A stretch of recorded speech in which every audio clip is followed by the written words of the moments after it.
कि 328 पावन स्वरूप है जी, इत्थे कौन मानसिक बीमार है, इत्थे क्यों नहीं पुलिस हत्थ पा रही, इत्थे क्यों नहीं हत्थ जा रहे उन्होंने लोगों का। और थोड़े समय ਵਿੱਚ ही दस देंगे कि श्रोमणी गुरुद्वारा प्रबंधक कमेटी के प्रधान का जिहड़ा मुख अहुदा सी शहीद भाई लक्ष्मण सिंह वाला वो बहाल करके दसांगे भी ਉਹਦਾ कद किड्डा सी ਜਿਹੜਾ इस एक राजनीतिक टब्बर ने वो पंजाब सरकार के पैरों 'ਚ रोल के रख दिता है। ਉਹਨਾਂ ਲੋਕਾਂ ਨੂੰ ਤਾਂ ਕਹਿੰਦੇ ਨੇ ਸ਼੍ਰੀ ਅਕਾਲ ਤਖਤ ਸਾਹਿਬ ਜਾਓ, ਜਥੇਦਾਰ ਸਾਹਿਬ ਕੋਲ ਜਾਓ, ਆਪਣੇ ਵਾਰੀ ਇਹ ਲੋਕ ਕੈਪਟਨ ਦੇ ਦਰ ਤੇ ਕਿਉਂ ਗਏ कि जे बादल कोड़मे नूं पंजाब सरकार ये 328 स्वरूप वाले कांड ते छड़ रही आ दाया कामा दिहाड़ीदार जथेदार उन्हां दा झोली चुक बन के बैठा आ, फिर उन्होंने भी चाहिए भी हुक्मनामा उन्हां लई भी एक जारी कर दे। वड्डी ये 100 साला इतिहास नूं कलंकित कीता श्रोमणी गुरुद्वारा प्रबंधक कमेटी नूं और अकाली शब्द बदनाम कीता, तख्तां दी मर्यादा उन्हां ने मिट्टी 'च मिला के रख दित्ती है।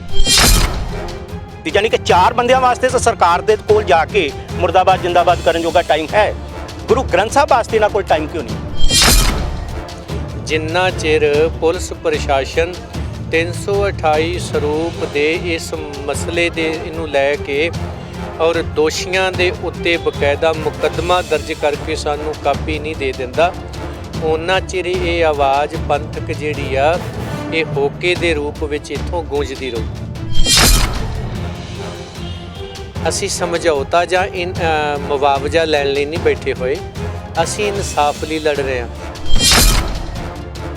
वाहिगुरू जी का खालसा श्री वाहिगुरू जी की फतेह। श्री अमृतसर साहब जी की पावन धरती, ये पावन धरती शहीदां दी धरती, शहीदां दा इत्थे जो रत है उस दे नाल रत्ती हुई ये धरती है। ਅਸੀਂ जिस स्थान ਤੇ खड़े हैं इस स्थान की एक बार ਤੁਹਾਨੂੰ दोबारा झलक जरूर दिखा देने, ਇਹਨੂੰ विरासती मार्ग ਕਹਿੰਦੇ ਨੇ। और कुछ समा पहला ਇਹ जो सामने तुसी थड़े देख रहे हो, इन्हां दे उपर बुत लगे हुए सी नचारां दे, और उन्हां नचारां दे बुत ਜਿਹੜੇ ਸੀ कुछ पंथक ਧਿਰਾਂ ਨੂੰ ਉਹ पंथक ਕੰਮ ਲੱਗਾ ਸੀ और उन्होंने उदों लगा तो दिते अपनी ताकत के जोर नाल। पर जदों सिख संगत ने हमला मारिया, इत्थे मोर्चा लगाया, आ बुत जिन्हां नूं कोई कहंदा नहीं सी कि इत्थों कदी टुटणगे कदी हटणगे, तां इत्थे मोर्चा सफल होया सी और इत्थों बुत हटा के अज तुसीं देख रहे हो कि इत्थे सिੱਖੀ ਦਾ प्रचार है, गुरां दा प्रचार है। और फिर उसे ही विरासती मार्ग तो कुछ ही दूरी के उत्ते असीं हुण फिर देख पा रहे हैं एक मोर्चा होर लग चुका है और ये मोर्चे का नाम है पंथक होका। ये जो पंथक होका दिता गया जा रहा है भाई बलदेव सिंह जी वडाला, सो उन्होंने वालों ये पंथक होका दिता जा रहा है। बेशक जो SGPC का मुख्य दफ्तर है तेजा सिंह समुंदरी हाल उसके बिल्कुल सामने मोर्चा लगा सी, 328 पावन स्वरूपों को लैके मोर्चा लगा सी। पर उस मोर्चे के दौरान जिस तरीके का तशद्दद होया, जिन्होंने कहा गया सी जेडे सिंह गजनी के बाजार के विचों ਧੀਆਂ ਭੈਣਾਂ ਨੂੰ बचा के लैके आते सी, उन्होंने इत्थे साबित कर दिता कि गजनी इत्थे भी तुरे फिरदे ने। पर उसके बावजूद निहत्थे ਸਿੰਘਾਂ ते प्रभु का सिमरन करदियां हरजस गाउंदियां संगतां दे उत्ते जो तशद्दद किया है तो अबदाली नूं उन्हें याद जरूर करा दिता सी। बेशक ये मोर्चा जिहड़ा है ये फिर इशारा ही कर रहा कि जिवें इस तो पहला बुत्तां दा लगा मोर्चा सफल होया, इस मोर्चे तो भी अंदाज़ा हो गया कि भी मोर्चा बहुत ही जल्दी सफलता वाल वधेगा। सो भाई वडाला जी वाहिगुरू जी का खालसा वाहिगुरू जी की फतेह। लिखिया मोर्चे का नाम जी पंथक होका। ये पंथक होका की है? सब तो पहला असीं गुरुद्वारा अकाल बुंगा साहब बाबा फौजा सिंह जी सिख सद्भावना दल वालों समुचे सेवादारां वालों गुरु बख्शी फतेह प्रवान करियो। वाहिगुरू जी का खालसा वाहिगुरू जी की फतेह। ये पंथक होका वो आवाज़ आ जो पिछले दिनी सिख संगतां वालों श्री गुरु ग्रंथ साहिब महाराज जियां दे 328 स्वरूप साहिब नूं लैके इंसाफ मंगण दी गल कीती गई, जिन्हों श्रोमणी गुरुद्वारा प्रबंधक कमेटी ते काबज नरैणू सोचते धारनी बादल कोड़मे वालों बड़ी बुरी तरह कुटमार वड्ड फट करके तारपीड़ किया गया। उसे ही आवाज़ नूं दोबारा प्रचंड किया गया। ये वो पंथक होका है और इस पंथक होके दी आरंभता अज तो 3 दिन पहला हुई है 4 नवंबर नूं ਸ੍ਰੀ ਅਕਾਲ ਤਖਤ ਸਾਹਿਬ ਜੀ ਵਿਖੇ ਸੰਗਤਾਂ ਦੇ ਨਾਲ ਬਾਬਾ ਫੌਜਾ ਸਿੰਘ ਜੀ ਹੋਣਾ ਨੇ ਆਪ ਜਾ ਕੇ ਅਰਦਾਸ ਕੀਤੀ, ਜਿਸ ਅਰਦਾਸ ਦਾ ਮੁੱਖ ਮਕਸਦ ਸਰਬੱਤ ਦਾ ਭਲਾ ਮੰਗਣਾ ਸੀਗਾ।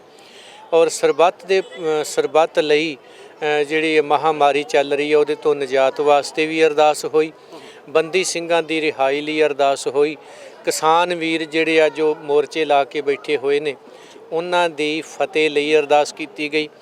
ਔਰ ਗੁਰਦੁਆਰਾ ਡਾਂਗਮਾਰ ਸਾਹਿਬ, ਮੰਗੂ ਮੱਠ ਸਾਹਿਬ, ਗਿਆਨ ਗੋਦੜੀ ਸਾਹਿਬ ਦੀ ਬਹਾਲੀ ਦੀ ਅਰਦਾਸ ਕੀਤੀ ਗਈ। ਔਰ 328 ਮਹਾਰਾਜ ਜੀ ਦੇ ਸਵਰੂਪ ਦੇ ਇਸ ਕਾਂਡ ਨੂੰ ਲੈ ਕੇ ਪੰਥਕ ਹੋਕੇ ਦੇ ਰੂਪ ਵਿੱਚ ਇਹਦੀ ਆਰੰਭਤਾ ਦੀ ਅਤੇ ਸਫਲਤਾ ਦੀ ਅਰਦਾਸ ਕੀਤੀ ਗਈ। ਇਹ ਪੰਥਕ ਹੋਕਾ, ਇਹ ਆਵਾਜ਼ ਉਨਾ ਚਿਰ ਇਸ ਜਗ੍ਹਾ ਤੋਂ ਬੁਲੰਦ ਹੁੰਦੀ ਰਹੂ ਜਿੰਨਾ ਚਿਰ ਪੁਲਿਸ ਪ੍ਰਸ਼ਾਸਨ 328 ਸਰੂਪ ਦੇ ਇਸ ਮਸਲੇ ਦੇ ਇਹਨੂੰ ਲੈ ਕੇ ਔਰ ਦੋਸ਼ੀਆਂ ਦੇ ਉੱਤੇ ਬਕਾਇਦਾ ਮੁਕੱਦਮਾ ਦਰਜ ਕਰਕੇ ਸਾਨੂੰ ਕਾਪੀ ਨਹੀਂ ਦੇ ਦਿੰਦਾ, ਉਹਨਾਂ ਚਿਰ ਇਹ ਆਵਾਜ਼ ਪੰਥਕ ਜਿਹੜੀ ਆ ਇਹ ਹੋਕੇ ਦੇ ਰੂਪ ਵਿੱਚ ਇੱਥੋਂ ਗੂੰਜਦੀ ਰਹੂ। ਜੋ ਬਟਾਲਾ ਸਾਹਿਬ ਮੌਜੂਦਾ ਹਾਲਾਤ ਨੇ, ਬੇਅਦਬੀਆਂ ਦਾ ਮਸਲਾ, ਚਾਹੇ ਗੁਰੂ ਸਾਹਿਬ ਦੀ ਨਰਾਦਰ ਦਾ ਮਸਲਾ, ਜਾਂ ਇਸ ਤਰ੍ਹਾਂ ਗੁੰਮ ਹੋਣ ਦਾ ਮਸਲਾ ਹੈ, ਇਹਨੂੰ ਲੈ ਕੇ ਜਦੋਂ SGPC ਹੀ ਜਾਗਰਿਤ ਨਹੀਂ ਹੈ ਜਾਂ ਉਹ ਕੋਈ ਐਸੇ ਕਦਮ ਨਹੀਂ ਉਠਾਉਂਦੀ ਤਾਂ ਆਮ ਗੁਰਸਿੱਖ ਜਿਹੜਾ ਉਹਦੇ ਮਨ 'ਚ ਕਈ ਸ਼ੰਕੇ ਖੜੇ ਹੁੰਦੇ। ਇਸ ਕਰਕੇ ਸਵਾਲ ਹੈ ਕਿ ਅੱਜ ਡੇਰਾ ਬਸੀ ਦੇ ਵਿੱਚ ਇੱਕ ਔਰਤ ਵੱਲੋਂ ਗੁਰੂ ਸਾਹਿਬ ਦਾ ਫਿਰ ਨਰਾਦਰ ਕੀਤਾ, ਬੇਅਦਬੀ ਹੋਈ ਹੈ। ਬੇਸ਼ੱਕ ਪੁਲਿਸ ਨੇ ਉਹਨੂੰ ਗ੍ਰਿਫਤਾਰ ਵੀ ਕਰ ਲਿਆ ਔਰ ਕਿਹਾ ਗਿਆ ਕਿ ਉਹ ਮਾਨਸਿਕ ਤੌਰ 'ਤੇ ਬਿਮਾਰ ਹੈ, ਪਰ ਉਹ ਤਾਂ ਮਾਨਸਿਕ ਤੌਰ 'ਤੇ ਬਿਮਾਰ ਹੈ, ਉਹਨੇ ਨਰਾਦਰ ਹੋ ਗਿਆ, ਪੁਲਿਸ ਨੇ ਉਹਦੇ 'ਤੇ ਮਾਮਲਾ ਵੀ ਦਰਜ ਕਰ ਦਿੱਤਾ, ਉਹਨੂੰ ਫੜ ਵੀ ਲਿਆ। ਇਹ 328 ਪਾਵਨ ਸਰੂਪ ਹੈ ਜੀ, ਇੱਥੇ ਕੌਣ ਮਾਨਸਿਕ ਬਿਮਾਰ ਹੈ? ਇੱਥੇ ਕਿਉਂ ਨਹੀਂ ਪੁਲਿਸ ਹੱਥ ਪਾ ਰਹੀ? ਇੱਥੇ ਕਿਉਂ ਨਹੀਂ ਹੱਥ ਜਾ ਰਹੇ ਉਹਨਾਂ ਲੋਕਾਂ ਤੱਕ? ਪੁਲਿਸ ਹੱਥ ਨਹੀਂ ਪਾ ਰਹੀ ਜਾਂ ਪ੍ਰਸ਼ਾਸਨ ਕਾਰਵਾਈ ਨਹੀਂ ਕਰ ਰਿਹਾ ਜਾਂ ਪੰਜਾਬ ਸਰਕਾਰ ਨਹੀਂ ਕਰ ਰਹੀ, ਇਸੇ ਲਈ ਇੱਥੇ ਆ ਪੰਥਕ ਹੋਕਾ ਦੇ ਰਹੇ ਆ ਕਿ ਜਾਂ ਤਾਂ ਉਹ ਜਿਹੜੀ ਬੀਬੀ ਆ ਜਿਹਨੇ ਅੱਜ ਉਹ ਘਟਨਾ ਨੂੰ ਅੰਜਾਮ ਦਿੱਤਾ ਉਹ ਗੁਰੂ ਨਿੰਦਕ ਆ, ਉਦੋਂ ਪਹਿਲਾਂ ਹੋਰ ਵੀ ਕਈਆਂ ਤੇ ਤੁਸੀਂ ਪਰਚੇ ਕਰਕੇ ਉਹਨਾਂ ਨੂੰ ਅੰਦਰ ਕੀਤਾ ਹੈ। ਔਰ ਕੱਲ੍ਹ ਦੀ ਸਟੇਟਮੈਂਟ ਵਿੱਚ ਬਾਬਾ ਫੌਜਾ ਸਿੰਘ ਜੀ ਹੋਣਾ ਦੇ ਬੋਲ ਸਨ ਕਿ ਜੇ ਬਾਦਲ ਕੋੜਮੇ ਨੂੰ ਪੰਜਾਬ ਸਰਕਾਰ ਇਹ 328 ਸਵਰੂਪ ਵਾਲੇ ਕਾਂਡ ਤੇ ਛੱਡ ਰਹੀ ਆ ਤਾਂ ਫਿਰ ਇਹ ਜਿਹੜਾ ਇਹਨਾਂ ਦਾ ਲਾਇਆ ਕੰਮ ਆ ਦਿਹਾੜੀਦਾਰ ਜਥੇਦਾਰ, ਉਹਨਾਂ ਦਾ ਝੋਲੀ ਚੁੱਕ ਬਣ ਕੇ ਬੈਠਾ ਆ, ਫਿਰ ਉਹਨੂੰ ਵੀ ਚਾਹੀਦਾ ਵੀ ਹੁਕਮਨਾਮਾ ਉਹਨਾਂ ਲਈ ਵੀ ਇੱਕ ਜਾਰੀ ਕਰ ਦੇ ਕਿ ਇਹ ਧਾਰਮਿਕ ਮਸਲਾ ਹੈ ਔਰ ਇਹਨਾਂ ਬੰਦਿਆਂ ਨੂੰ ਉੱਥੋਂ ਛੱਡ ਕੇ ਉਹਨਾਂ ਕੋਲ ਇੱਥੇ ਝਾੜੂ ਮਰਵਾ ਕੇ ਤੇ ਉਹਨਾਂ ਨੂੰ ਛੱਡ ਦਿੱਤਾ ਜਾਵੇ। ਤੇ ਜੇ ਇਹ ਵਾਕਈ ਹੀ ਗੁਰੂ ਗ੍ਰੰਥ ਸਾਹਿਬ ਮਹਾਰਾਜ ਜੀਆਂ ਦੇ ਨਾਲ ਐਡਾ ਵੱਡਾ ਇਹ ਕਾਂਡ ਵਾਪਰਿਆ, ਸਿੱਖਾਂ ਦੇ ਹਿਰਦੇ ਵਲੂੰਦਰੇ ਗਏ ਨੇ, ਵੱਡੀ ਇਹ 100 ਸਾਲਾ ਇਤਿਹਾਸ ਨੂੰ ਕਲੰਕਿਤ ਕੀਤਾ ਸ਼੍ਰੋਮਣੀ ਗੁਰਦੁਆਰਾ ਪ੍ਰਬੰਧਕ ਕਮੇਟੀ ਨੂੰ, ਔਰ ਅਕਾਲੀ ਸ਼ਬਦ ਬਦਨਾਮ ਕੀਤਾ, ਤਖਤਾਂ ਦੀ ਮਰਜ਼ਾਦਾ ਇਹਨਾਂ ਨੇ ਮਿੱਟੀ 'ਚ ਮਿਲਾ ਕੇ ਰੱਖ ਦਿੱਤੀ ਹੈ। ਇਹ ਜੇ ਦੋਸ਼ੀ ਨਹੀਂ ਤੁਸੀਂ ਅਜੇ ਵੀ ਮੰਨਦੇ ਤੇ ਫਿਰ ਉਹਨਾਂ ਨੂੰ ਵੀ ਛੱਡ ਦਿਓ, ਜੇ ਦੋਸ਼ੀ ਮੰਨਦੇ ਹੋ ਤੇ ਫਿਰ ਇਹਨਾਂ ਨੂੰ ਵੀ ਉੱਥੇ ਭੇਜ ਦਿਓ। ਭਾਈ ਵਡਾਲਾ ਜੀ, ਮੌਜੂਦਾ ਹਾਲਾਤ ਹੁਣ ਸਿੱਖ ਹੈ ਸਰਵੋਤਮ ਮੰਨਦੇ ਨੇ ਸ਼੍ਰੀ ਅਕਾਲ ਤਖਤ ਸਾਹਿਬ ਨੂੰ, ਸਰਵਉੱਚ ਨੇ ਸਾਡੇ। SGPC ਨੂੰ ਮੰਨਦੇ ਨੇ ਕਿ ਸਿੱਖ ਕੌਮ ਦੀ ਸਰਮੌਰ ਸੰਸਥਾ ਹੈ। ਹੁਣ ਜੋ ਧਾਰਮਿਕ ਇੰਨੇ ਮਸਲੇ ਨੇ, ਕੌਮ ਨਾਲ ਹੋ ਰਹੀ ਐਸੀ ਹਾਲਾਤ ਹੈ, ਤਰਸਯੋਗ ਹਾਲਤ ਤੇ ਕੌਮ ਆ ਚੁੱਕੀ ਹੈ। ਕੌਮ ਦੇ ਨਾਲ ਤਰ੍ਹਾਂ ਤਰ੍ਹਾਂ ਤੇ ਧੋਖੇ ਹੋ ਰਹੇ ਨੇ, ਪੈਰ ਪੈਰ ਤੇ ਧੋਖੇ ਹੋ ਰਹੇ ਨੇ, ਚਾਹੇ ਕਿਸਾਨੀ ਨਾਲ ਧੋਖੇ, ਚਾਹੇ ਹੋਰ ਧੋਖੇ ਨੇ। ਹੁਣ ਸਿੱਖ ਕੌਮ ਫਿਰ ਜਾਵੇ ਕਿੱਥੇ? ਸਿੱਖ ਕੌਮ ਜਾਵੇ ਕਿਹਦੇ ਕੋਲ? ਇਨਸਾਫ ਕਿਹਦੇ ਕੋਲੋਂ ਮੰਗੇ? ਸ਼੍ਰੀ ਅਕਾਲ ਤਖਤ ਸਾਹਿਬ ਦੇ ਜਥੇਦਾਰ ਕਹਿੰਦੇ ਨੇ ਕਿ ਹਰ ਮਸਲਾ ਤਾਂ ਉਹ ਚੱਕ ਨਹੀਂ ਸਕਦੇ। ਜਿਹੜੀ SGPC ਹੈ ਜੀ, ਉਹਦੇ ਕੋਲ ਵੀ ਇਹੋ ਜਿਹੀਆਂ ਚੀਜ਼ਾਂ, ਕੋਈ ਉਮੀਦਾਂ ਹੁਣ ਐਸੀਆਂ ਲੱਗ ਨਹੀਂ ਰਹੀਆਂ। ਤਾਂ ਹੁਣ ਕੌਮ ਦੇ ਕੋਲ ਰਸਤਾ ਕੀ ਹੈ? ਕੌਮ ਦੇ ਕੋਲੇ ਰਸਤਾ ਹੈਗਾ, ਜਦੋਂ ਵੀ ਸਿੱਖਾਂ ਦੇ ਉੱਤੇ ਭੀੜਾਂ ਬਣੀਆਂ ਜਾਂ ਸਮਾਜ ਤੇ ਸੰਸਾਰ ਤੇ ਬਣੀਆਂ, ਗੁਰੂ ਨਾਨਕ ਸਾਹਿਬ ਤੋਂ ਲੈ ਕੇ ਧੰਨ ਗੁਰੂ ਗੋਬਿੰਦ ਸਿੰਘ ਸਾਹਿਬ ਤੱਕ, ਬਾਬਾ ਬੰਦਾ ਸਿੰਘ ਜੀ ਬਹਾਦਰ ਤੋਂ ਲੈ ਕੇ ਸ਼ਹੀਦ ਆਪਣੇ ਭਾਈ ਲਛਮਣ ਸਿੰਘ ਨਨਕਾਣਾ ਸਾਹਿਬ ਧਾਰੋਵਾਲੀਏ, ਉਦੋਂ ਬਾਅਦ ਸੰਤ ਗਿਆਨੀ ਜਰਨੈਲ ਸਿੰਘ। ਅੱਜ ਇਹ ਸਾਨੂੰ ਇਤਿਹਾਸ ਦੱਸਦਾ ਹੈ ਵੀ ਜਦੋਂ ਕਿਤੇ ਇਸ ਤਰ੍ਹਾਂ ਦੀ ਸਿੱਖਾ ਤੇਰੇ ਤੇ ਭੀੜ ਬਣੇ, ਤੇਰੇ ਵਿੱਚ ਤੇਰੇ ਹੀ ਰੂਪ ਵਿੱਚ ਨਰੈਣੂ ਕੋੜਮਾ ਤੁਹਾਡੇ ਰੂਪ 'ਚ ਦਾਖਲ ਹੋ ਜਾਏ ਤੇ ਫਿਰ ਤੁਹਾਨੂੰ ਉਮੀਦਵਾਰ ਲੱਭਣ ਦੀ ਜ਼ਰੂਰਤ ਨਹੀਂ ਹੁੰਦੀ, ਬਣਨ ਦੀ ਜ਼ਰੂਰਤ ਹੁੰਦੀ ਹੈ। ਔਰ ਇਹ ਜਿਹੜਾ ਪੰਥਕ ਹੋਕਾ ਹੈ ਸਮੁੱਚੀ ਸਿੱਖ ਪੰਥ ਨੂੰ ਹੋਕਾ ਦੇ ਰਿਹਾ ਹੈ, ਉਮੀਦਵਾਰ ਲੱਭੋਗੇ, ਇਹਨਾਂ ਦੇ ਰਾਹੀਂ ਲੁੱਟੇ ਜਾਓਗੇ ਤੇ ਕੁੱਟੇ ਜਾਓਗੇ। ਜੇ ਖੁਦ ਉਮੀਦਵਾਰ ਬਣ ਕੇ ਚੱਲੋਗੇ ਤੇ ਮੈਂ ਗੁਰੂ ਤੇ ਮਾਣ ਕਰਕੇ ਕਹਿਣਾ ਤੇ ਸੰਗਤ ਤੇ ਭਰੋਸਾ ਕਰਕੇ ਕਹਿਣਾ ਅਸੀਂ ਬੜੀ ਛੇਤੀ ਕੌਮ ਨੂੰ ਨਵੇਂ ਉਮੀਦਵਾਰ ਦੇ ਸਕਦੇ। ਭਾਈ ਬਡਾਲਾ ਜੀ, ਪਿਛਲੇ ਦਿਨੀ ਜਦੋਂ ਝੜਪ ਹੁੰਦੀ ਹੈ ਸਿੱਖ ਜਥੇਬੰਦੀਆਂ ਦੇ ਵਿੱਚ ਔਰ ਐਸਜੀਪੀਸੀ ਦੇ ਵਿੱਚ ਮਾਮਲੇ ਦਰਜ ਹੁੰਦੇ ਨੇ। ਜਦੋਂ ਤੇ ਮਾਮਲੇ ਦਰਜ ਹੁੰਦੇ ਨੇ ਸਿੱਖ ਸੰਗਤ ਦੇ ਉੱਤੇ ਜਥੇਬੰਦੀਆਂ ਤੇ ਤਾਂ ਐਸਜੀਪੀਸੀ ਨੂੰ ਕੋਈ ਇਤਰਾਜ਼ ਨਹੀਂ, ਲੇਕਿਨ ਜਿਵੇਂ ਐਸਜੀਪੀਸੀ ਦੇ ਕੁਝ ਮੁਲਾਜ਼ਮਾਂ ਨੂੰ ਪੁਲਿਸ ਦਾ ਮਾਮਲਾ ਦਰਜ ਹੋ ਜਾਂਦਾ ਹੈ ਤਾਂ ਐਸਜੀਪੀਸੀ ਔਰ ਪ੍ਰਧਾਨ ਲੌਂਗੋਵਾਲ ਜਿਹੜੇ ਨੇ ਇਹ ਜਾ ਪਹੁੰਚਦੇ ਨੇ, ਦਰ ਮੱਲ ਲੈਂਦੇ ਨੇ ਕੈਪਟਨ ਅਮਰਿੰਦਰ ਸਿੰਘ ਦਾ। ਯਾਨੀ ਕਿ ਇਸ ਤੋਂ ਪਹਿਲਾਂ ਅਗਰ ਕੋਈ ਉਹਨਾਂ ਕੋਲ ਆਵੇ ਤਾਂ ਉਹ ਕਹਿੰਦੇ ਨੇ ਕਿ ਸਭ ਤੋਂ ਵੱਡਾ ਦਰ ਹੈ ਸ੍ਰੀ ਅਕਾਲ ਤਖਤ ਸਾਹਿਬ, ਜਥੇਦਾਰ ਸਾਹਿਬ ਦੇ ਕੋਲ ਜਾਓ ਕਿਉਂਕਿ ਸਿੱਖੀ ਨਾਲ ਜੁੜਿਆ ਮਸਲਾ ਹੈ ਔਰ ਅਦਾਲਤਾਂ 'ਚ ਨਹੀਂ ਜਾਣਾ ਚਾਹੀਦਾ ਜਾਂ ਸਰਕਾਰੀ ਦਰਬਾਰੇ ਨਹੀਂ ਜਾਣਾ ਚਾਹੀਦਾ। ਉਹਨਾਂ ਲੋਕਾਂ ਨੂੰ ਤਾਂ ਕਹਿੰਦੇ ਨੇ ਸ੍ਰੀ ਅਕਾਲ ਤਖਤ ਸਾਹਿਬ ਜਾਓ, ਜਥੇਦਾਰ ਸਾਹਿਬ ਕੋਲ ਜਾਓ, ਆਪਣੇ ਵਾਰੀ ਇਹ ਲੋਕ ਕੈਪਟਨ ਦੇ ਦਰ 'ਤੇ ਕਿਉਂ ਗਏ? ਇਹ ਕਹਿ ਸਕਦਾ ਹੈ ਜੀ ਜਿੰਨਾ ਚਿਰ ਸਾਡੀ ਸਿੱਖ ਨੀਤੀ ਸ੍ਰੀ ਅਕਾਲ ਤਖਤ ਸਾਹਿਬ ਹੈ ਔਰ ਉਸ ਸਿੱਖ ਨੀਤੀ ਦੇ ਉੱਤੇ ਬਾਦਲ ਦਲ ਦੀ ਗੰਦੀ ਰਾਜਨੀਤੀ ਦਾ ਕਬਜ਼ਾ ਹੈ ਔਰ ਉਹ ਗੰਦੀ ਰਾਜਨੀਤੀ ਤੁਹਾਡੀ ਸ਼੍ਰੋਮਣੀ ਗੁਰਦੁਆਰਾ ਪ੍ਰਬੰਧਕ ਕਮੇਟੀ ਦੇ ਅਹੁਦੇ ਨੂੰ, ਉਹਦੀ ਤਾਕਤ ਨੂੰ, ਸ੍ਰੀ ਅਕਾਲ ਤਖਤ ਸਾਹਿਬ ਦੀ ਮਾਣ ਮਰਜ਼ਾਦਾ ਨੂੰ ਇਹ ਮੂਲ ਰੂਪ ਵਿੱਚ ਟੇਢੇ ਢੰਗ ਨਾਲ ਖਤਮ ਕਰਨ ਤੇ ਲੱਗੇ ਹੋਏ ਨੇ। ਜਿਸ ਅਕਾਲ ਤਖਤ ਸਾਹਿਬ ਦੇ ਸਾਹਮਣੇ ਜਿਹੜਾ ਸ਼੍ਰੋਮਣੀ ਗੁਰਦੁਆਰਾ ਪ੍ਰਬੰਧਕ ਕਮੇਟੀ ਦਾ ਮੁੱਖ ਸੇਵਾਦਾਰ ਆ, ਉਹ ਪ੍ਰਧਾਨ ਮੰਤਰੀ ਤਾਂ ਕੀ ਉਹਨਾਂ ਦੇ ਵੀ ਉੱਤੋਂ ਦੀ ਗੱਲ ਹੈ ਉਹਦੀ, ਪਰ ਇਹਨਾਂ ਲੋਕਾਂ ਨੇ ਅੱਜ ਉਹਨੂੰ ਬਹੁਤ ਥੱਲੜਲੇ ਲੈਵਲ ਤੇ ਲੈ ਆਂਦਾ ਹੈ। ਪੰਥਕ ਹੋਕਾ ਵੀ ਇਸੇ ਕਰਕੇ ਦੇ ਰਹੇ ਆ, ਸਿੱਖੋ ਗੁਰਦੁਆਰਾ ਚੋਣਾਂ ਦੇ ਵਿੱਚ ਜਾਗੋ, ਆਪਣੀ ਵੋਟ ਬਣਾਓ, ਰਾਜਨੀਤੀ ਨੂੰ ਛੱਡ ਕੇ ਸਿੱਖ ਨੀਤੀ ਨੂੰ ਚੁਣੋ ਔਰ ਥੋੜੇ ਸਮੇਂ ਵਿੱਚ ਹੀ ਦੱਸ ਦਿਆਂਗੇ ਕਿ ਸ਼੍ਰੋਮਣੀ ਗੁਰਦੁਆਰਾ ਪ੍ਰਬੰਧਕ ਕਮੇਟੀ ਦੇ ਪ੍ਰਧਾਨ ਦਾ ਜਿਹੜਾ ਮੁੱਖ ਅਹੁਦਾ ਸੀ ਸ਼ਹੀਦ ਭਾਈ ਲਛਮਣ ਸਿੰਘ ਵਾਲਾ, ਉਹ ਬਹਾਲ ਕਰਕੇ ਦੱਸਾਂਗੇ ਵੀ ਉਹਦਾ ਕੱਦ ਕਿੱਡਾ ਸੀ, ਜਿਹੜਾ ਇਸ ਇੱਕ ਰਾਜਨੀਤਿਕ ਟੱਬਰ ਨੇ ਉਹ ਪੰਜਾਬ ਸਰਕਾਰ ਦੇ ਪੈਰਾਂ 'ਚ ਰੋਲ ਕੇ ਰੱਖ ਦਿੱਤਾ ਹੈ। ਭਾਈ ਬਡਾਲਾ ਜੀ, ਹੈਰਾਨੀ ਦੀ ਗੱਲ ਇਹ ਹੈ, ਇਹਦਾ ਸਵਾਲ ਦਾ ਜਵਾਬ ਸ਼ਾਇਦ ਐਸਜੀਪੀਸੀ ਵੀ ਨਾ ਦੇ ਪਾਵੇ। ਅਸੀਂ ਕੋਸ਼ਿਸ਼ ਕਰ ਰਹੇ ਹਾਂ ਪ੍ਰਧਾਨ ਜੀ ਨੂੰ ਮਿਲਣ ਦੀ, ਸਾਡੇ ਨਾਲ ਮੇਲ ਨਹੀਂ ਹੋ ਪਾ ਰਿਹਾ। 4 ਕੋ ਦੁਨਿਆਵੀ ਲੋਕ ਜਿਨ੍ਹਾਂ ਨੂੰ ਐਸਜੀਪੀਸੀ ਦੇ ਮੈਂਬਰ ਕਹਿ ਰਹੇ ਆ, ਉਹਨਾਂ ਦੇ ਉੱਪਰ ਮਾਮਲਾ ਦਰਜ ਹੁੰਦਾ ਹੈ ਤਾਂ ਇਹਨਾਂ ਨੂੰ ਸਰਕਾਰਾਂ ਯਾਦ ਆ ਜਾਂਦੀਆਂ ਨੇ ਕਿ ਧੱਕਾ ਹੋ ਰਿਹਾ 4 ਬੰਦਿਆਂ ਦੇ ਨਾਲ। 328 ਪਾਵਨ ਸਰੂਪਾਂ ਦਾ ਮਾਮਲਾ ਹੁੰਦਾ ਹੈ, ਬਰਗਾੜੀ ਦਾ ਮਾਮਲਾ ਹੁੰਦਾ, ਉਸ ਤੋਂ ਪਹਿਲਾਂ ਕਈ ਤਰ੍ਹਾਂ ਦੇ ਬੇਅਦਬੀ ਦੇ ਮਾਮਲੇ ਹੁੰਦੇ। ਐਸਜੀਪੀਸੀ ਦੇ ਦਫ਼ਤਰ 'ਚੋਂ ਕੋਈ ਬਾਹਰ ਨਹੀਂ ਨਿਕਲਦਾ, ਕੋਈ ਧਰਨਿਆਂ ਵਾਸਤੇ ਨਹੀਂ ਨਿਕਲਦਾ, ਕੋਈ ਕਿਸੇ ਸਰਕਾਰੀ ਦਰਬਾਰੇ ਜਾ ਕੇ ਪ੍ਰੋਟੈਸਟ ਨਹੀਂ ਕਰਦਾ, ਕੋਈ ਅਹਿਸਾਸ ਹੀ ਨਹੀਂ ਕਰਾਂਦਾ ਕਿ ਜਿਹੜੀ ਸ਼੍ਰੋਮਣੀ ਕਮੇਟੀ ਹੈ ਇਹਦਾ ਮਕਸਦ ਸਿੱਖੀ ਨੂੰ ਬਚਾਉਣਾ ਹੈ, ਧਰਮ ਨੂੰ ਬਚਾਉਣਾ ਹੈ, ਧਾਰਮਿਕ ਗ੍ਰੰਥਾਂ ਨੂੰ ਬਚਾਉਣਾ ਹੈ ਔਰ ਉਸ ਪੰਥ ਦੇ ਹੋਕੇ ਨੂੰ ਇਹਨਾਂ ਲੋਕਾਂ ਨੇ ਕਿਹੜੀ ਦਿਸ਼ਾ ਦੇ ਦਿੱਤੀ। ਯਾਨੀ ਕਿ 4 ਬੰਦਿਆਂ ਵਾਸਤੇ ਤਾਂ ਸਰਕਾਰ ਦੇ ਕੋਲ ਜਾ ਕੇ ਮੁਰਦਾਬਾਦ ਜਿੰਦਾਬਾਦ ਕਰਨ ਜੋਗਾ ਟਾਈਮ ਹੈ, ਗੁਰੂ ਗ੍ਰੰਥ ਸਾਹਿਬ ਵਾਸਤੇ ਇਹਨਾਂ ਕੋਲ ਟਾਈਮ ਕਿਉਂ ਨਹੀਂ ਹੈ? ਕਿਉਂਕਿ ਇਹਨਾਂ ਸਪਸ਼ਟ ਕਰ ਦਿੱਤਾ ਹੈ ਕਿ ਉਹਨਾਂ ਦਾ ਮਕਸਦ ਨਰੈਣੂ ਮਹੰਤਾਂ ਦੀ ਗਤੀਵਿਧੀ ਨੂੰ ਸਾਹਮਣੇ ਰੱਖ ਕੇ ਤੁਰਨਾ ਹੈ, ਉਹਦੇ ਤੇ ਉਹ ਅੰਜਾਮ ਦੇ ਰਹੇ ਨੇ। ਤੇ ਮੈਂ ਤਾਂ ਇਹ ਕਹਾਂਗਾ ਕਿ ਉਹ ਆਪਣੇ ਹਿਸਾਬ ਨਾਲ ਬੇਈਮਾਨੀ ਲਈ ਇਮਾਨਦਾਰੀ ਵਰਤ ਰਿਹਾ ਤੇ ਸਾਨੂੰ ਵੀ ਇਮਾਨਦਾਰੀ ਲਈ ਇਮਾਨਦਾਰ ਹੋ ਜਾਣਾ ਚਾਹੀਦਾ। ਇਹ ਤਾਂ ਮਸਲਾ ਹੱਲ ਹੋਣਾ ਹੈ ਔਰ ਉਹ ਸਬੂਤ ਦੇ ਰਹੇ ਨੇ ਵੀ ਤੁਸੀਂ ਸਾਨੂੰ ਪੰਥਕ ਕਹਿ ਰਹੇ ਹੋ, ਸਿੱਖ ਸਮਝ ਰਹੇ ਹੋ, ਅਸੀਂ ਤਾਂ ਨਾ ਸਿੱਖਾਂ ਤੇ ਨਾ ਹੀ ਪੰਥਕਾਂ। ਉਹ ਤੁਹਾਨੂੰ ਵਾਰ-ਵਾਰ ਦੱਸ ਰਹੇ ਨੇ ਵੀ ਉਹ ਲੋਕ ਨਰੈਣੂ ਕੋੜਮੇ ਦੇ ਵਾਰਸ ਨੇ। ਭਾਈ ਬਡਾਲਾ ਜੀ, ਇਹ ਜੋ ਮੋਰਚਾ ਹੈ ਜੀ, ਇਹ ਦਿਨ ਰਾਤ ਦਾ ਮੋਰਚਾ ਹੈ ਕਿ ਜਾਂ ਇਹਦੀ ਕੋਈ ਸਮਾਂਬੰਦੀ ਹੈ? ਨਹੀਂ, ਸਮਾਂਬੰਦੀ ਕੋਈ ਨਹੀਂ ਜੀ, ਇਹ ਤਾਂ ਹੁਣ ਨਿਰੰਤਰ ਜਾਰੀ ਹੈ। ਆਰੰਭਤਾ ਦੀ ਅਰਦਾਸ ਕੀਤੀ ਗਈ ਹੈ ਤੇ ਹੁਣ ਸੰਪੂਰਨਤਾ ਦੀ ਅਰਦਾਸ ਹੀ ਹੋਊ, ਵਿੱਚ ਵਿਚਾਲੇ ਤਾਂ ਭਾਈ ਬਡਾਲਾ ਜੀ, ਨਵੰਬਰ ਦਾ ਮਹੀਨਾ ਹੈ, ਮੌਸਮ ਚੇਂਜ ਹੋ ਰਿਹਾ, ਰਾਤ ਦੇ ਸਮੇਂ ਤਰੇਲ ਵੀ ਪਏਗੀ, ਰਾਤ ਦੇ ਸਮੇਂ ਮੌਸਮ ਵੀ ਚੇਂਜ ਹੋਏਗਾ, ਬਰਸਾਤਾਂ ਵੀ ਆ ਸਕਦੀਆਂ, ਵੈਸੇ ਠੰਡ ਵੀ ਆ ਰਹੀ ਹੈ, ਠੰਡ ਦੇ ਨਾਲ ਸਿਹਤ ਦਾ ਵੀ ਥੋੜ੍ਹਾ ਜਿਹਾ ਹਰ ਇੱਕ ਨੂੰ ਧਿਆਨ ਰੱਖਣਾ ਪੈਂਦਾ। ਸੋ ਅਜੋਕੇ ਸਮੇਂ ਦੇ ਵਿੱਚ ਕਿਸ ਤਰ੍ਹਾਂ ਇਸ ਦੀ ਤਿਆਰੀ ਰਹੇਗੀ ਮੋਰਚੇ? ਜਿਹੜੇ ਗੁਰੂ ਪੰਥ ਵਾਲੇ ਆ ਨਾ, ਉਹਨਾਂ ਨੇ ਤੇ ਕਦੀ ਉਹ ਕਿਸੇ ਗੋਲੀਆਂ ਦੀ ਪਰਵਾਹ ਨਹੀਂ ਕੀਤੀ, ਉੱਥੇ ਆਪਣੀਆਂ ਛਾਤੀਆਂ ਡਾਹੀਆਂ। ਇਹ ਠੰਡ ਨੇ ਸਾਨੂੰ ਕੀ ਕਹਿਣਾ?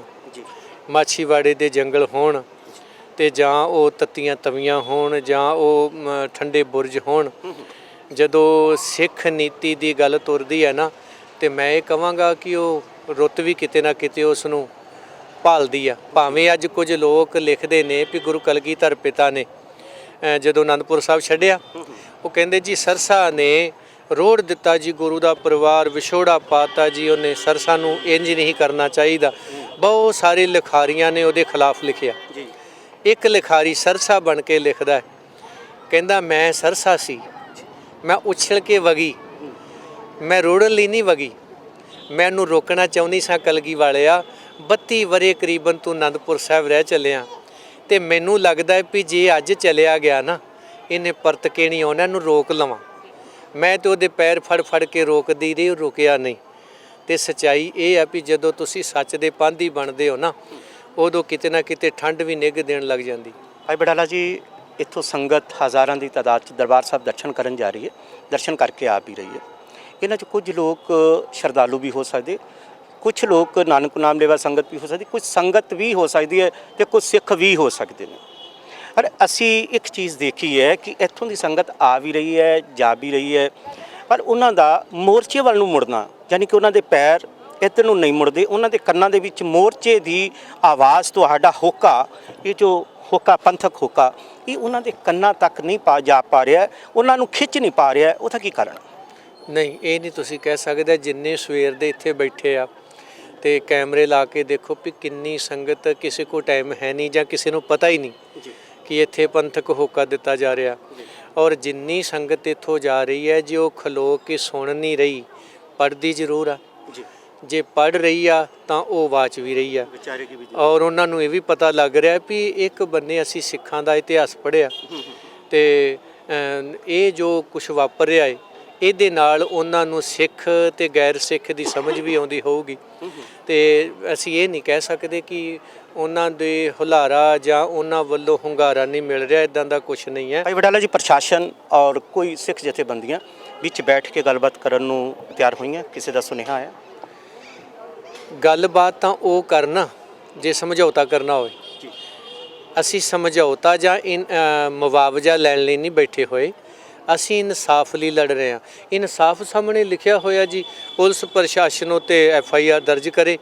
ਉਹ ਐਪਲੀਕੇਸ਼ਨ ਸਾਡੇ ਵੱਲੋਂ ਭਾਈ ਬਲਵਿੰਦਰ ਸਿੰਘ ਪੜੈਣ ਹੋਣਾ ਵੱਲੋਂ CP ਸਾਹਿਬ ਨੂੰ ਦਿੱਤੀ ਹੋਈ ਆ ਤੇ CP ਸਾਹਿਬ ਹੋਣੀ ਸਾਈਨ ਕਰਨ ਤੇ ਸੁੱਖ ਨਾਲ ਜਿਹੜੇ ਇੱਥੇ ਦੇ ਅੱਜ ਕੱਲ੍ਹ ਸ਼ਹਿਰੀ ਪੁਲਿਸ ਅਫਸਰ ਨੇ, ਉਹ ਭਾਈ ਧਾਰੋਵਾਲੀ ਦੇ ਪਰਿਵਾਰ ਵਿੱਚੋਂ ਆ। ਤੇ ਮੈਨੂੰ ਲੱਗਦਾ ਹੈ ਵੀ ਵਾਹਿਗੁਰੂ ਵੀ ਬੜੀ ਖੇਡ ਖੇਡਦਾ ਹੈ ਵੀ 100 ਸਾਲ ਪਹਿਲਾਂ ਸ਼ਹੀਦ ਭਾਈ ਲਛਮਣ ਸਿੰਘ ਸ਼ਹੀਦ ਹੁੰਦਾ ਹੈ, ਮਹੰਤ ਉਹਨੂੰ ਜਿੰਦਾ ਸਾੜਦੇ ਆ, ਸਿੱਖਾਂ ਨੂੰ ਕੁੱਟਦੇ ਆ, ਵੱਢਦੇ ਆ, ਕੱਟਦੇ ਆ। ਕਿਹੋ ਜਿਹਾ ਇਤਿਹਾਸ ਕਿਵੇਂ ਕਰਵਟ ਲੈਂਦਾ ਹੈ।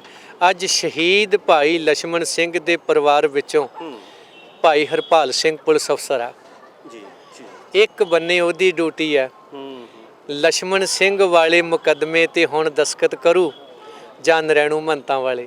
ਕਿੱਥੇ ਲਿਆ ਕੇ ਇਤਿਹਾਸ ਨੇ ਖੜਾ ਕਰ ਦਿੱਤਾ ਹੈ। ਇਹ ਤਾਂ ਹੁਣ ਉਹਨਾਂ ਨੂੰ ਇਹ ਕਰਨਾ ਵੀ ਪਊਗਾ। ਤੇ ਵੇਖੋ ਇਤਿਹਾਸ ਕਿਵੇਂ ਆਪਣਾ ਦੁਹਰਾਉਂਦਾ ਹੈ ਵੀ 100 ਸਾਲ ਪਹਿਲਾਂ ਮਹੰਤ ਪੈਦਾ ਹੋਏ ਸੀ, ਲਛਮਣ ਸਿੰਘ ਪੈਦਾ ਹੋਇਆ, ਤੇ ਅੱਜ ਜਿੱਥੇ ਅਸੀਂ ਬੈਠੇ ਹਾਂ ਉੱਥੇ ਦੂਜੇ ਬੰਨੇ ਜਿੰਨੇ ਸੈਨ ਕਰਨੇ ਉੱਥੇ ਹਰਪਾਲ ਸਿੰਘ ਬੈਠਾ ਹੈ। ਇਹ ਹੁਣ ਸਮਾਂ ਵੇਖੋ ਵੀ ਕੀ ਕਰਵੜ ਲੈਂਦਾ। ਬਹੁਤ ਹੀ ਇੱਕ ਪੇਚੀਦਾ ਸਵਾਲ ਜਿਹੜਾ ਭਾਈ ਵਡਾਲਾ ਜੀ ਨੇ ਕਰ ਦਿੱਤਾ ਹੈ। ਸੋ ਉਹਨਾਂ ਦਾ ਕਹਿਣਾ ਕਿ ਧਾਰੋਵਾਲੀ ਤੋਂ ਜੋ ਇੱਥੇ ਮੌਜੂਦਾ SP ਹਰਪਾਲ ਸਿੰਘ ਨੇ, ਸੋ ਉਹਨਾਂ ਦੇ ਕੋਲ ਇਹ ਮਾਮਲਾ ਹੈ। ਸੋ ਉਹਨਾਂ ਦਾ ਪਿਛੋਕੜ ਭਾਈ ਲਛਮਣ ਸਿੰਘ ਜੀ ਹੁਣਾਂ ਨਾਲ ਜੁੜਦਾ ਹੈ। ਹਾਲਾਤ ਉਹੀ ਸਮੇਂ ਵਾਲੇ ਖੜੇ ਹੋ ਗਏ ਨੇ ਔਰ ਉਹਨਾਂ ਦਾ ਹੀ ਵਾਰਿਸ, ਉਹਨਾਂ ਦਾ ਹੀ ਖੂਨ ਅੱਗੇ ਜਿਹੜੇ ਆਣ ਕੇ ਹੈ, ਉਹਨਾਂ ਦੇ ਹੱਥ ਦੇ ਵਿੱਚ ਇਨਸਾਫ ਦਾ ਤਰਾਜ਼ੂ ਉਹਨਾਂ ਦੇ ਹੱਥ 'ਚ ਆ ਚੁੱਕਾ ਹੈ। ਔਰ ਗੱਲ ਫਿਰ ਉਹੀ ਆ ਗਈ ਹੈ ਕਿ ਇੱਕ ਪਾਸੇ ਕਹਿੰਦੇ ਨਾ ਭਾਈ ਸਾਹਿਬ ਦਾ ਕਹਿਣਾ ਕਿ ਨਾਰਾਇਣੂ ਕੋੜਮਾ ਔਰ ਦੂਸਰੇ ਪਾਸੇ ਸ਼ਹੀਦ ਭਾਈ ਲਛਮਣ ਸਿੰਘ, ਲਛਮਣ ਸਿੰਘ ਦੇ ਵਾਰਿਸ ਨੇ। ਔਰ ਆਵਾਜ਼ ਹੈ ਪੰਥਕ ਹੋਕਾ ਸਾਹਮਣੇ ਸਾਫ਼ ਤੁਹਾਡੀਆਂ ਨਜ਼ਰਾਂ ਤੇ, ਤੁਹਾਡੀ TV ਦੀ ਸਕਰੀਨ ਤੇ ਦਿਖਾਈ ਦੇ ਰਿਹਾ ਹੈ। ਗੁਰਦੁਆਰਾ ਪ੍ਰਬੰਧ ਸੁਧਾਰ ਲਹਿਰ ਦਾ ਪੰਥਕ ਹੋਕਾ ਹੈ। ਹੋਕਾ ਕੀ ਹੈ? ਸ਼੍ਰੋਮਣੀ ਕਮੇਟੀ ਦੱਸੇ 328 ਪਾਵਨ ਸਰੂਪ ਕਿੱਥੇ ਨੇ। ਸ਼੍ਰੋਮਣੀ ਗੁਰਦੁਆਰਾ ਪ੍ਰਬੰਧਕ ਕਮੇਟੀ ਦੋਸ਼ੀਆਂ ਦੀ ਸੂਚੀ ਜਾਰੀ ਕਰੇ। ਤੀਸਰਾ ਕਿ ਪੁਲਿਸ ਪ੍ਰਸ਼ਾਸਨ 328 ਸਰੂਪ ਖੁਰਦ-ਬੁਰਦ ਕਰਨ ਵਾਲਿਆਂ ਵਿਰੁੱਧ ਮੁਕੱਦਮਾ ਦਰਜ ਕਰੇ। ਇਸ ਤੋਂ ਥੱਲੇ ਕਿਸੇ ਵੀ ਤਰ੍ਹਾਂ ਦਾ ਇਨਸਾਫ ਪਸੰਦ ਸਾਨੂੰ ਇਨਸਾਫ ਮਨਜ਼ੂਰ ਨਹੀਂ ਹੈ। ਸੋ ਇਸ ਵੇਲੇ ਫਿਰ ਇਤਿਹਾਸ ਉਸ ਦੋਰਾਹੇ ਤੇ ਆ ਕੇ ਖੜ ਗਿਆ ਜਿੱਥੋਂ ਇਤਿਹਾਸ ਨੇ ਦੁਬਾਰਾ ਸਿਰਜਣਾ। ਇੱਕ ਪਾਸੇ ਧਾਰੋਵਾਲੀ ਦਾ ਵਾਰਿਸ ਉਹ ਪਹੁੰਚਿਆ ਹੋਇਆ ਜਿਹਦੇ ਹੱਥ ਦੇ ਵਿੱਚ ਕਾਨੂੰਨ ਦੀ ਕਲਮ ਹੈ, ਔਰ ਦੂਸਰੇ ਪਾਸੇ ਭਾਈ ਵਡਾਲਾ ਜੀ ਨੇ ਜਿਹੜੇ ਲਛਮਣ ਸਿੰਘ ਧਾਰੋਵਾਲੀ ਦੀ ਜਿਹੜੇ ਨੇ ਉਹ ਲੜਾਈ ਲੜਦੇ ਪਏ ਨੇ। ਸੋ ਦੇਖਣਾ ਇਹ ਹੋਏਗਾ ਕਿ ਇਤਿਹਾਸ ਦੇ ਵਿੱਚ ਹੁਣ ਸੁਨਹਿਰੀ ਅੱਖਰਾਂ ਦੇ ਨਾਲ ਲਿਖਿਆ ਜਾਣ ਵਾਲਾ ਇਹ ਫੈਸਲਾ ਕਿਸ ਤਰ੍ਹਾਂ ਦਾ ਹੋਏਗਾ। ਫਿਰ ਉਹੀ ਗੱਲ ਭਾਈ ਬਡਾਲਾ ਜੀ ਔਰ ਇਹ ਜੋ ਸਿੱਖ ਜਥੇਬੰਦੀਆਂ ਨੇ ਬਾਬਾ ਫੌਜਾ ਸਿੰਘ ਜੀ ਹੋਣੀ ਔਰ ਉਸ ਤੋਂ ਇਲਾਵਾ ਬਾਕੀ ਸਿੱਖ ਸੰਗਤ ਜਿਹੜੀ ਹੈ ਉਹ ਵੀ ਚਾਹੁੰਦੀ ਹੈ ਕਿਹੜੇ ਨੇ ਉਹ ਬੁੱਕਲ ਦੇ ਸੱਪ ਜਿਨ੍ਹਾਂ ਨੇ ਕੌਮ ਨੂੰ ਪੰਥ ਨੂੰ ਡੰਗਿਆ, ਕਿਹੜੇ ਨੇ ਉਹ ਚਿਹਰੇ ਜਿਹੜੇ ਮਖੌਟੇ ਤਾਂ ਸਿੱਖਾਂ ਦੇ ਨੇ ਪਰ ਕੰਮ ਉਹਨਾਂ ਦੇ ਨਾਦਰਸ਼ਾਹੀ ਨੇ, ਅਬਦਾਲੀ ਵਾਲੇ ਨੇ। ਉਹ ਕੌਮ ਜਾਣਨਾ ਚਾਹੁੰਦੀ ਹੈ, ਬੇਸ਼ੱਕ ਕੌਮ ਨੂੰ ਪਤਾ ਹੈ ਪਰ ਕੌਮ ਉਹਨਾਂ ਨੂੰ ਮਿੱਟੀ 'ਚ ਰੁਲਦਿਆਂ ਦੇਖਣਾ ਚਾਹੁੰਦੀ ਹੈ, ਇੰਤਜ਼ਾਰ ਕਰ ਰਹੀ ਹੈ ਇਸੇ ਚੀਜ਼ ਦਾ ਕਿ ਕਦੋਂ ਉਹ ਲੋਕ ਮਿੱਟੀ 'ਚ ਰੁਲਣ। ਕਈ ਲੋਕਾਂ ਨੇ ਅਰਦਾਸਾਂ ਵੀ ਕੀਤੀਆਂ ਕਿ ਜਿਨ੍ਹਾਂ ਨੇ ਗੁਰੂ ਸਾਹਿਬ ਦੀ ਬੇਅਦਬੀ ਕੀਤੀ ਹੈ ਉਹਨਾਂ ਦਾ ਕੱਖ ਨਾ ਰਵੇ ਕੀ ਹੈ।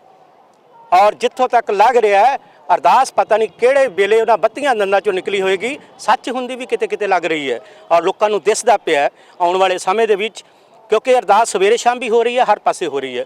ਸੋ ਜਿਨ੍ਹਾਂ ਵੀ ਗੁਰੂ ਸਾਹਿਬ ਨਾਲ ਮੱਥਾ ਲਾਇਆ ਅਜੇ ਤੱਕ ਇਤਿਹਾਸ ਗਵਾਹ ਵਾ ਕਦੀ ਉਸ ਦਾ ਸਿਰ ਜਾਂ ਉਹਦੇ ਨਿਸ਼ਾਨ ਜਿਹੜੇ ਨੇ ਝੂਲਦੇ ਨਹੀਂ ਦੇਖੇ, ਸਿਰ ਉਹਦਾ ਜਿਹੜਾ ਕਦੀ ਉਹਦੀ ਚੜ੍ਹਾਈ ਨਹੀਂ ਦੇਖੀ ਵੀ ਬਹੁਤ ਉੱਚੇ ਪੱਗ ਵਾਲਾ ਨਿਕਲਿਆ ਹੋਏਗਾ। ਸੋ ਮੌਜੂਦਾ ਹਾਲਾਤ ਵੀ ਨੇ, ਇਤਿਹਾਸ ਆਪਣੇ ਆਪ ਨੂੰ ਜ਼ਰੂਰ ਦੁਹਰਾਏਗਾ। ਇਹ ਜੋ ਮੋਰਚਾ ਹੈ ਪੰਥਕ ਹੋਕਾ ਇਹ ਕੀ ਰੰਗ ਲੈ ਕੇ ਆਏਗਾ ਆਉਣ ਵਾਲੇ ਦਿਨਾਂ 'ਚ ਪਤਾ ਚੱਲੇਗਾ। ਫਿਲਹਾਲ ਮੌਸਮ ਬਦਲ ਰਿਹਾ ਹੈ, ਠੰਡ ਵੀ ਵੱਧ ਰਹੀ ਹੈ, ਲੇਕਿਨ ਰਾਜਨੀਤੀ ਗਰਮਾ ਰਹੀ ਹੈ। ਸਿੱਖ ਕੌਮ ਜਿਹੜੀ ਹੈ ਉਹਦੀਆਂ ਰਗਾਂ 'ਚ ਖਲੋਤਾ ਹੋਇਆ ਖੂਨ ਖੌਲ ਰਿਹਾ ਹੈ। ਹੁਣ ਕਿਤੇ ਨਾ ਕਿਤੇ ਭਾਈ ਬਲਦੇਵ ਸਿੰਘ ਬਡਾਲਾ ਔਰ ਬਾਬਾ ਫੌਜਾ ਸਿੰਘ ਔਰ ਉਹਨਾਂ ਦੇ ਨਾਲ ਸਿੱਖ ਜਥੇਬੰਦੀਆਂ ਜਿਹੜੀਆਂ ਨੇ ਇਹ ਚਾਹੁੰਦੀਆਂ ਨੇ ਕਿ ਕੌਮ ਸੁਚੇਤ ਹੋਵੇ, ਕੌਮ ਜਾਗੇ, ਉਹਨਾਂ ਨੂੰ ਆਪਣਾ ਔਰ ਆਪਣੇ ਫਰਜ਼ਾਂ ਦਾ ਪਤਾ ਲੱਗੇ। ਸੋ ਇਹਦੇ ਨਾਲ ਹੀ ਆਪ ਤੋਂ ਲੈਣੀ ਇਜਾਜ਼ਤ ਜੀ। ਵਾਹਿਗੁਰੂ ਜੀ ਕਾ ਖਾਲਸਾ, ਵਾਹਿਗੁਰੂ ਜੀ ਕੀ ਫਤਿਹ ਜੀ।